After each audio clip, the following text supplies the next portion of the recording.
सिर्फ आजकल नहीं, इनमें हमेशा से मतभेद रहा है। नई पीढ़ी और पुरानी पीढ़ी।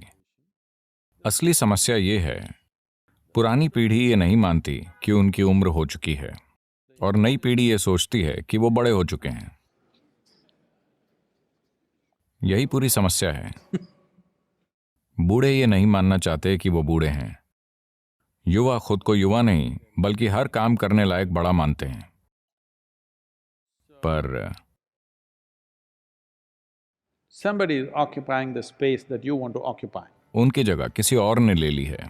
ऐसा सिर्फ इंसान ही नहीं करते, खासकर हाथियों में। आप देखेंगे कि अचानक एक युवा हाथी गुस्से में यहां वहां घूमकर चीजें उखाड़ेगा,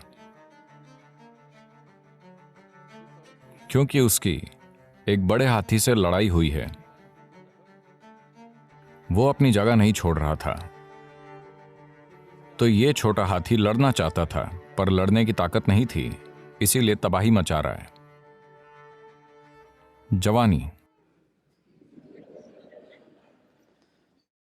तो इसीलिए हमने इस देश में वर्णाश्रम धर्म बनाए थे,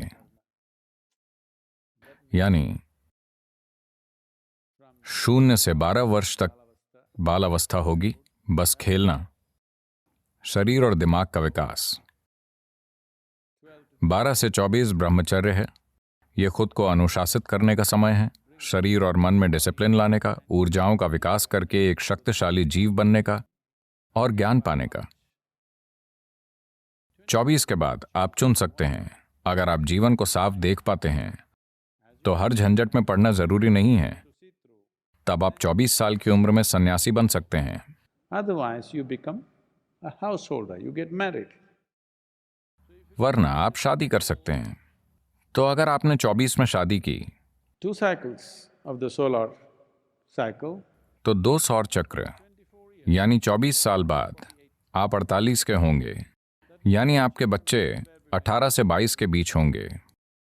युवा हाथी की तरह वो चाहते हैं कि आप जगह छोड़ें, पर वो कह नहीं सकते। आजकल आधुनिक युग में हम बच्चों को दूर भेज देते हैं। हम नहीं जाते, हम उन्हें कहीं और भेज देते हैं। इन अजीब स्थानों को आमतौर पर यूनिवर्सिटी कहते हैं। or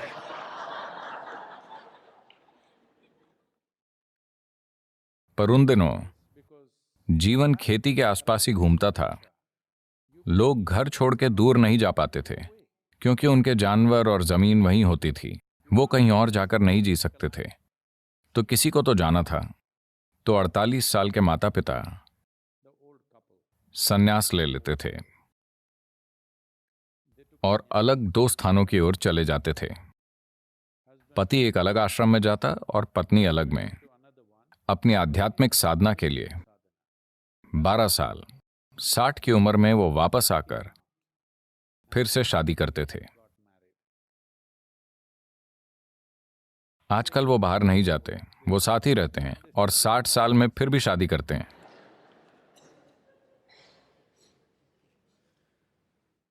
नहीं, आपको 12 साल दूर रहना चाहिए।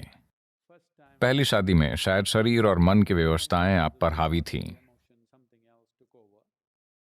अब वो सब चीजें जा चुकी हैं। 12 साल की आध्यात्मिक साधना के बाद आप एक बिल्कुल अलग तरह के साथ वनप्रस्थ में चले जाते हैं, यानी अपने जीवन का अंतिम हिस्सा वन में जीते हैं। तो तब ऐसा होता था, जब आप चाहते थे माता पिता दूर हो जाएं, वो हो जाते थे।